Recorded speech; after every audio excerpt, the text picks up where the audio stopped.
Olá, tudo bom?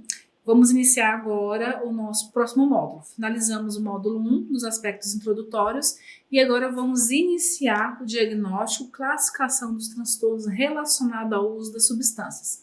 Sendo que a aula de hoje a gente vai focar na etiologia, nos critérios diagnósticos e na classificação. Vamos buscar aí a compreensão da explicação científica, etiológica, para o transtorno da substância psicoativa ou no uso da substância, quais são os critérios utilizados pelos manuais até hoje, né? Utilizado na nossa prática diária, que é o DSM-5 e o CID-10, e como é que seria a classificação desses transtornos, tá?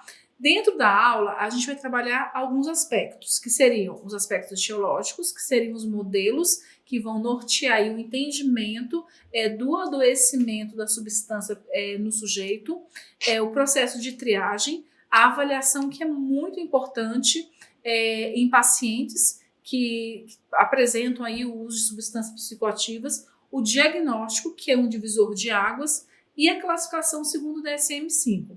É importante a gente entender que o diagnóstico ele não pode ser entendido como um fim, né? Eu vou buscar, de acordo com uma equipe técnica, e nessa equipe técnica esse médico, né, que é a pessoa que está ali, né, é a figura que vai desempenhar o papel do diagnóstico, de fazer o diagnóstico. Eu não posso entender isso como um fim, mas como um começo, como uma possibilidade de construção de novos caminhos aí que estão por vir, né? Então eu gostaria que vocês pensassem nesse aspecto que eu estou colocando, tá? Eu até coloquei aqui como é um pensamento do slide. O diagnóstico não é o fim, mas é um começo da prática, é o começo de uma proposta interventiva, assertiva e que possa ser eficaz para auxiliar a construção desse sujeito, tá? Modelos etiológicos. Entender de dependência química é entender que as pessoas vão buscar modelos, vão criar pressupostos teóricos, pensamentos, construções científicas para tentar compreender como aquele fenômeno acontece, como aquele fenômeno se manifesta e qual é a origem e a etiologia da existência desse fenômeno. E esse advento, essa busca de compreensão, ela não está apenas restrita na dependência química. É um advento que a gente vê na ciência como em si, né? A ciência começa a fazer as suas investigações e a médio e longo prazo vai construindo aí as suas teorias, como nós temos na psicologia as teorias psicanalíticas, temos as teorias comportamentais cognitivas, temos a teoria da Gestalt, e assim o sujeito vai buscando essa compreensão daquele fenômeno inicial que ele não compreende. Vamos lá para a definição, né? Que a gente tem que nortear o nosso pensamento e sempre tentar fundamentar com as definições daquilo que a gente está tentando compreender. Modelos etiológicos são teorias com fundamento científico construídas com o propósito de explicar, orientar as observações dos autores sobre o fenômeno da dependência química. Foi o que eu havia dito para vocês. Então, esses modelos foram criados na tentativa de explicar a dependência química, né? Sobre a luz, sobre a ótica de um determinado tempo histórico e sobre a ótica daquele pesquisador em si que estava buscando aí essa compreensão de fenômeno. O modelo moral, a gente tem o modelo moral, modelo de temperança, modelo de dessenescência neurológica e modelo de acompanhamento confrontativo, e no próximo slide temos também uma relação de modelos. Vamos pincelar de uma forma bem rápida, até mesmo porque esses modelos eles estão bem explicadinhos na nossa apostila sobre dependência química e neuropsicologia. O modelo moral ele veio aí para tentar buscar a compreensão do uso do álcool a partir do quê? Da escolha do sujeito. O sujeito escolheu utilizar a substância, então o modelo moral ele veio para tentar explicar a partir dessa nuance, a partir dessa perspectiva. Já o modelo de temperança, ela vem explicar aí o processo de embriaguez, né? Ele está muito relacionado, esse modelo, a situação do uso da substância álcool, né, etanol, né, embriaguez. E ele tenta explicar a perda do controle do sujeito frente, né, a essa substância a qual ele faz uso. Então, esse modelo vai construir aí percepções, perspectivas aí dentro dessa temática. O modelo de degenerescência neurológica é um dos primeiros modelos, se a gente parar e pensar, que foi considerado um modelo que olhou a dependência química como de fato um processo de adoecimento, porque até então os modelos existentes na época, as teorias, né, que vinham aí explicar esse fenômeno, não tinha esse enfoque de adoecimento, um adoecimento físico, um adoecimento psicológico desse sujeito, né? Dentro dessa perspectiva, também temos aí, né, o modelo de aconselhamento confrontativo. Esse modelo aqui é um modelo muito interessante, porque dentro dessa proposta de compreensão, os teóricos colocam o seguinte pressuposto, de que a pessoa que desenvolveu a dependência química foi uma pessoa que não teve confronto durante a vida, foi uma pessoa que teve todas as condições favoráveis para o seu desenvolvimento, crescimento, e foi uma pessoa que não conseguiu não desenvolver da forma coerente e tudo de acordo com como era esperado. Ou seja, a falta do confronto, a falta do não, do limite, segundo esse modelo, é o fator balizador entre as pessoas que desenvolveram a dependência e as pessoas que não desenvolveram. São pressupostos e pensamentos de pessoas a respeito do fenômeno da dependência química, né? Se está certo, se está errado, não cabe nós a esse julgamento, mas cabe a gente entender essa evolução do pensamento científico e desses pesquisadores até chegar ao modelo de compreensão que hoje a gente utiliza mais na nossa prática do dia a dia, né? Com esse perfil de pacientes. Vamos lá para o próximo slide. Dentro desse próximo slide, nós temos os modelos biológicos, os modelos naturais, os psicológicos, os espirituais. Estranho, né? Se olhar assim, modelos espirituais, ou seja, a religião sendo pautada como explicação para algo de busca científica, vocês vão entender agorinha. Modelo de saúde pública e ecletismo informado. Modelo biológico, o próprio nome fala, né? Entender a dependência química a partir de quê? A partir do fundamento biológico, das questões inerentes à biologia do ser humano. O modelo psicológico a partir dos pressupostos psicológicos, né? Os modelos espirituais seriam o quê? Seriam perspectivas, e dentro desses modelos espirituais está muito pautado as redes de apoio, né, que existem aí no tratamento da dependência química, que são os grupos de AA, né, que são os alcoólatras anônimos, e temos aí os grupos de narcóticos anônimos, que é o AA.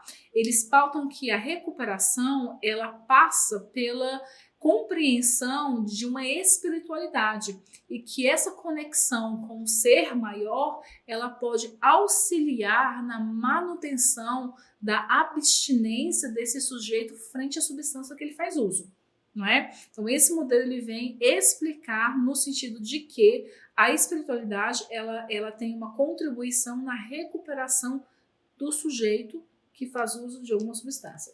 Os modelos de saúde públicas vêm entender, né, o sujeito em seu ambiente social, no seu ambiente de convivência, a partir do pressuposto de que ele interage com o social, com o biológico, com as pessoas, e dentro disso vem buscar aí nas diversas esferas o entendimento de que esse fenômeno ele sofre várias interferências. Então, não é possível fazer a compreensão a partir de um leque apenas biológico. Não é possível fazer a compreensão a partir de um pressuposto apenas psicológico ou um fator espiritual. Nesse modelo de saúde pública, ele vem trazer uma amplificação das diversas esferas que esse sujeito está inserido e que essas condições podem interferir e influenciar na manifestação dessa doença e no tratamento dessa.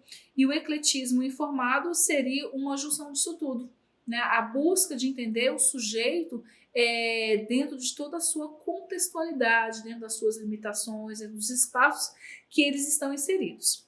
Né? Avançando mais um pouco, esses foram os modelos que a gente trabalhou, né? Que são os modelos que vão tentar compreender esse fenômeno, né? Cada um de acordo com a sua perspectiva e com o seu pressuposto aí balizador teórico. Qualquer avaliação inicial em saúde tem como objetivo coletar dados dos indivíduos para identificá-los social, demográfica e economicamente.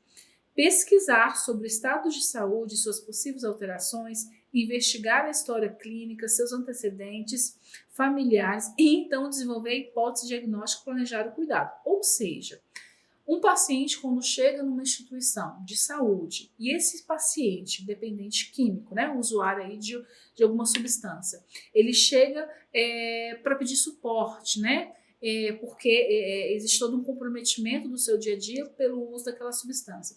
O que o profissional ele vai iniciar? Ele vai fazer uma avaliação inicial desse paciente. E essa avaliação, ela passa pelo olhar dentro desse sujeito, do contexto em que ele está inserido economicamente, como diz aqui, ó, identificá-lo socialmente, que grupo social esse sujeito faz parte, porque isso faz uma diferença muito grande no processo de avaliação, demográfica e economicamente. O nível de desenvolvimento econômico também é um fator que pode interferir negativa ou positivamente no transtorno de uso de substância. Né? Pessoas economicamente desfavoráveis, elas podem ter uma dificuldade de encontrar recursos para lidar com o seu próprio transtorno. Vírgula. Pesquisar sobre o seu estado de saúde e suas possíveis alterações. Isso é mega importante, pessoal. É importante quando a pessoa chega para fazer um trabalho, né, de recuperação de dependência, é importante o profissional ter em mente o quê? De que esse sujeito ele possui uma saúde e possui alterações. Como é que era a história de saúde desse sujeito?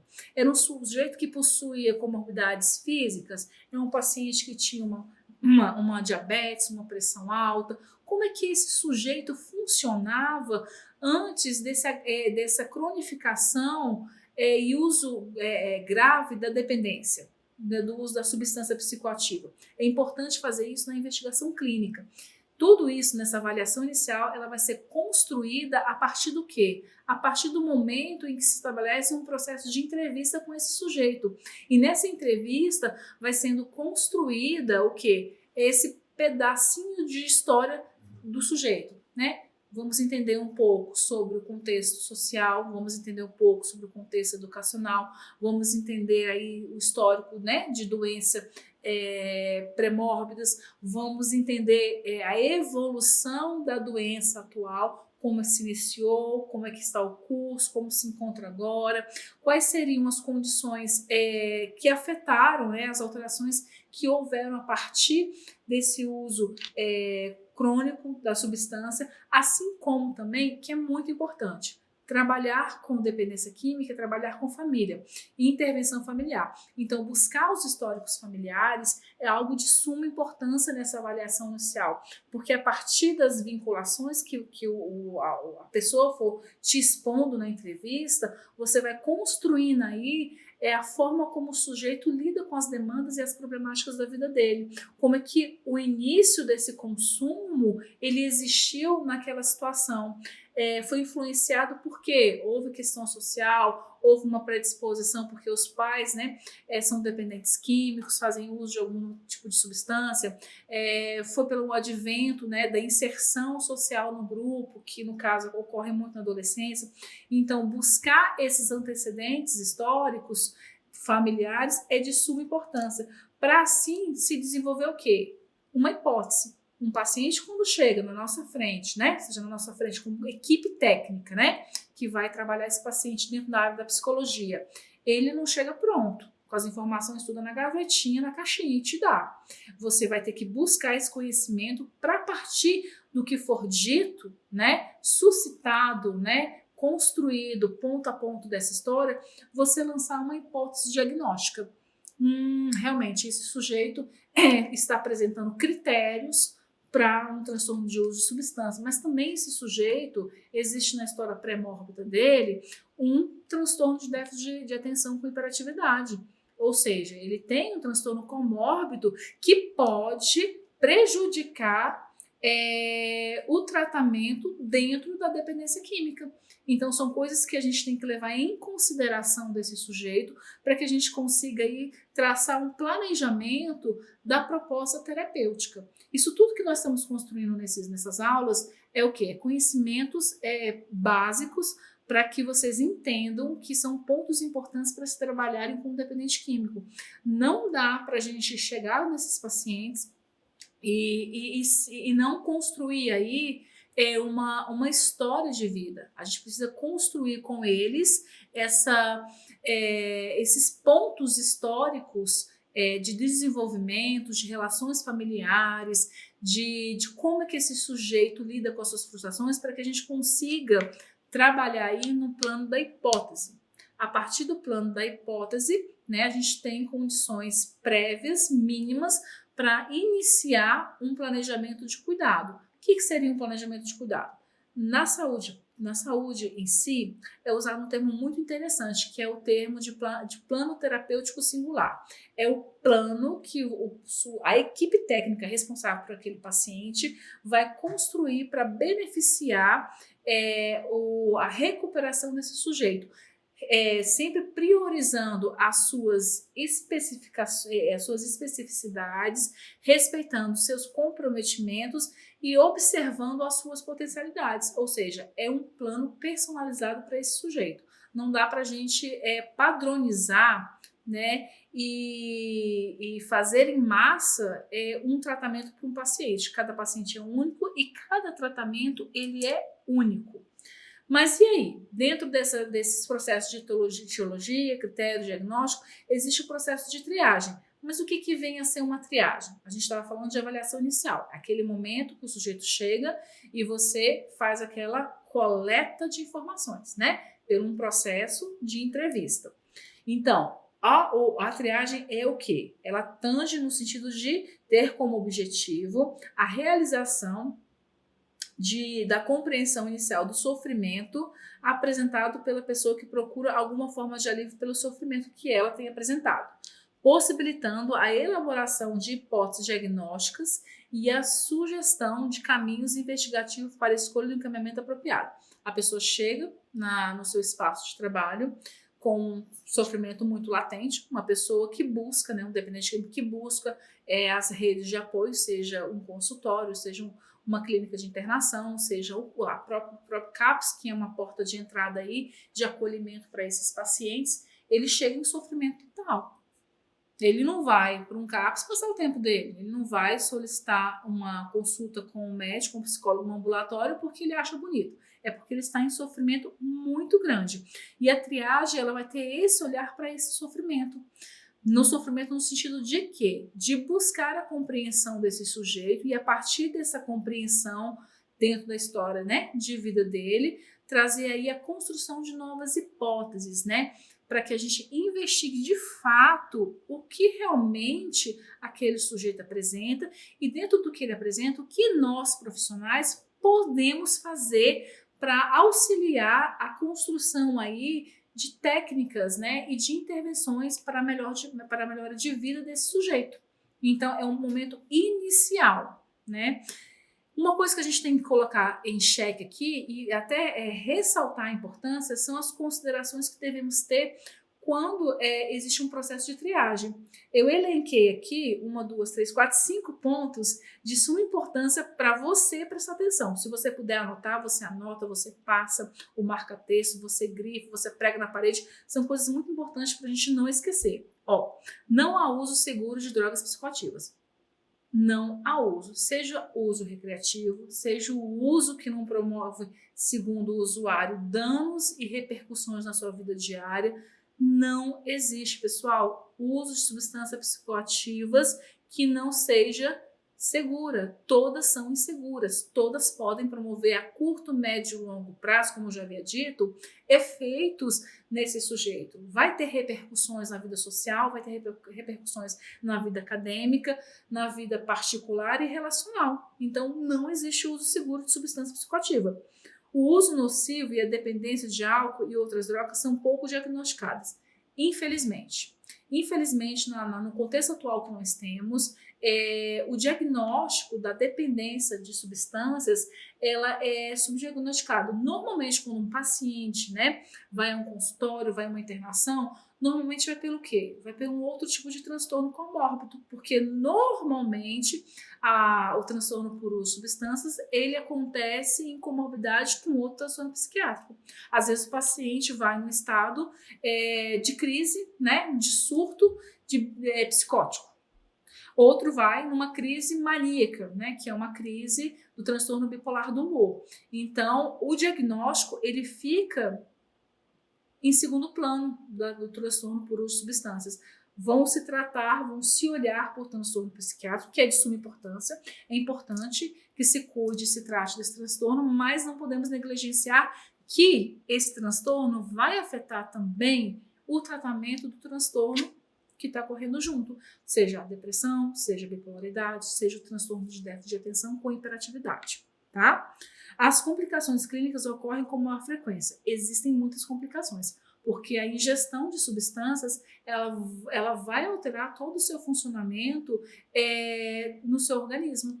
Vai ter alterações químicas, neuroquímicas, fisiológicas, e isso pode agravar as condições que já existem pré-mórbidas ou desenvolver situações que não existem. Pode ter agravo de pressão alta, diabetes. A pessoa pode desenvolver problemas no fígado, problemas nos rins, e aí pode uma série de complicações clínicas que não existiam antigamente ou que existiam, podem existir de uma forma mais potencializada. Então, o uso da substância, ela nunca vem sozinho. Sempre tem um preço a ser pago.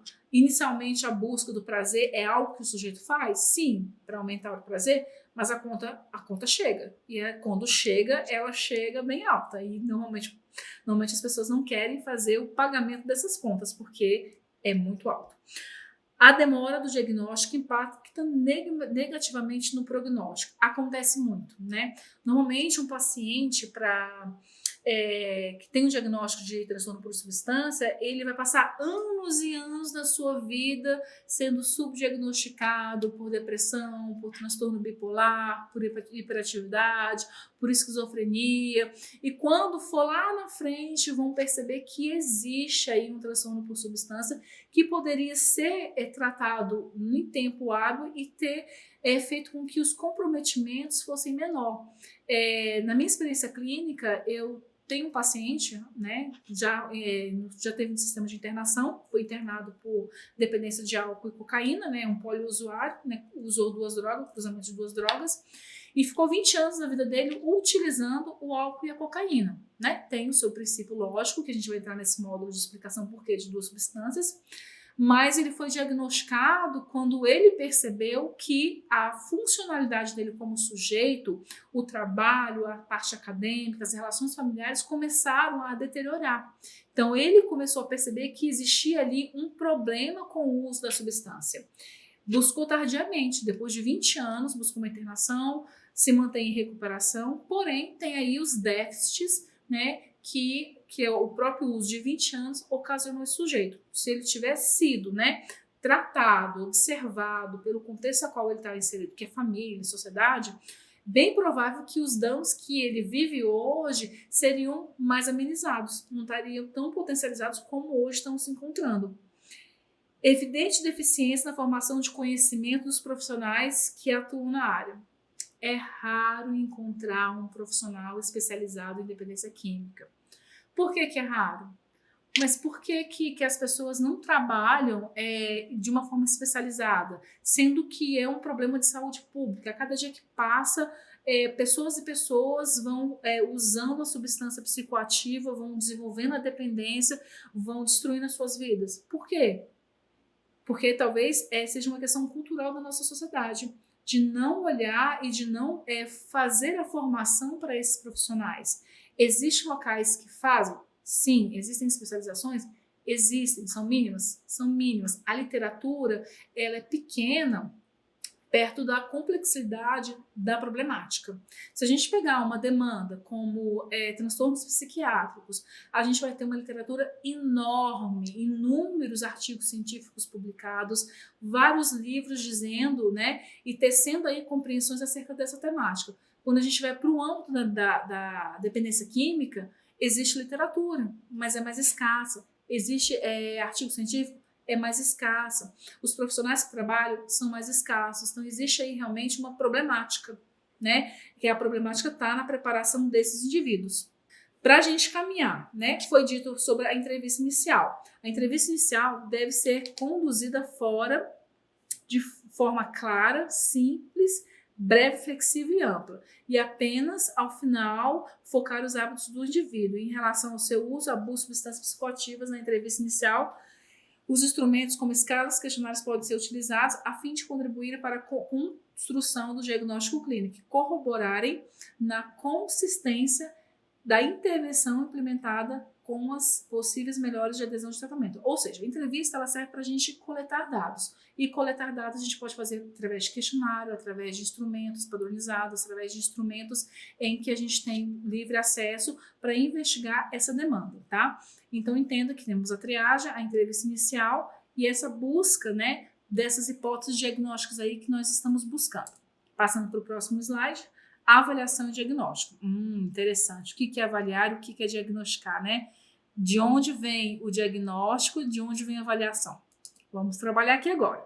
Diagnóstico segundo o CID-10, tá, pessoal? O diagnóstico requer um dano real que tenha sido causado à saúde física e mental do sujeito. Ou seja, para que nós possamos entender um diagnóstico, ou seja, o diagnóstico é um nome, né, dado àquele sujeito de uma dificuldade, de um transtorno que ele apresenta. Não é nem dificuldade, é transtorno, porque transtorna a vida, tá? Então, para ter esse diagnóstico, é importante entender que existem critérios, existem condições que vão configurar esse diagnóstico desse sujeito. Então, vamos lá. É necessário a presença de uma intoxicação aguda ou ressaca. Não são evidências suficientes do dano à saúde que requereria para codificar o uso nocivo. Padrões nocivos de uso são com frequência criticados por outras pessoas, ou seja, a utilização da substância ela vai impactar nas relações sociais e pessoais desse sujeito. Então, o social tem que evidenciar esse impacto desse uso no seu dia a dia, né? E normalmente tem que estar associado às consequências sociais diversas. Não são suficientes para evidenciar o uso nocivo. Se não tiver impacto no social, não é considerado uso nocivo, segundo o CID-10.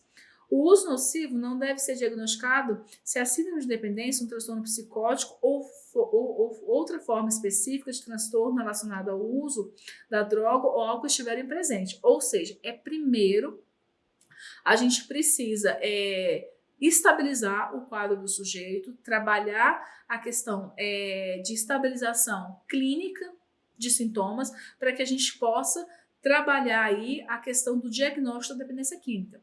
Lembre-se que vão coexistir 2 ou 3 tipos de transtorno na dependência química. Porém, a gente tem que tratar e trabalhar cada um em seu tempo hábil para que a gente possa diagnosticar aí o transtorno por uso de substância.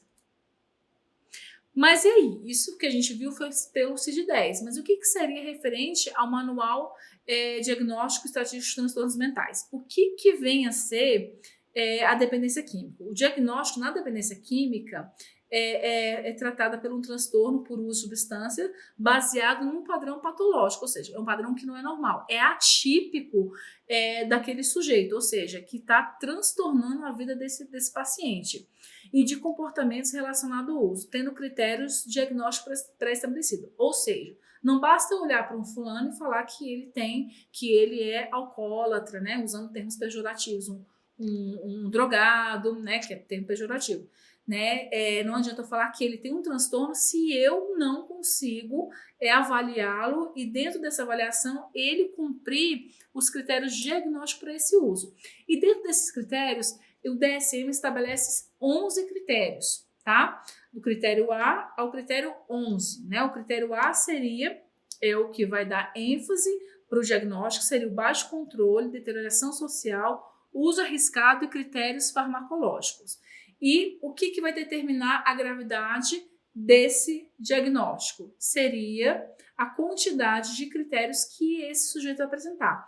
Para um sujeito com uma gravidade leve, segundo o DSM, são considerados até dois critérios num período de 12 meses.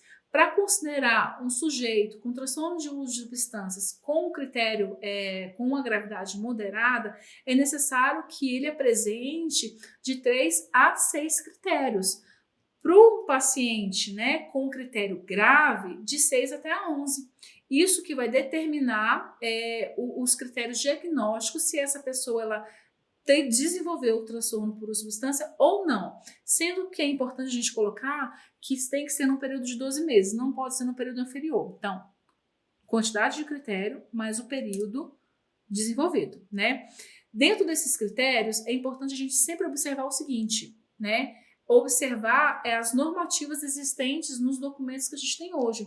Para a gente diagnosticar, né, para o médico diagnosticar, para a gente fazer uma avaliação desse sujeito, para a gente entender se existe a possibilidade de um transtorno ou não, a gente tem que ter o conhecimento dos critérios diagnósticos. Sem esses conhecimentos, a gente fica perdido, fica navegando no oceano sem rumo.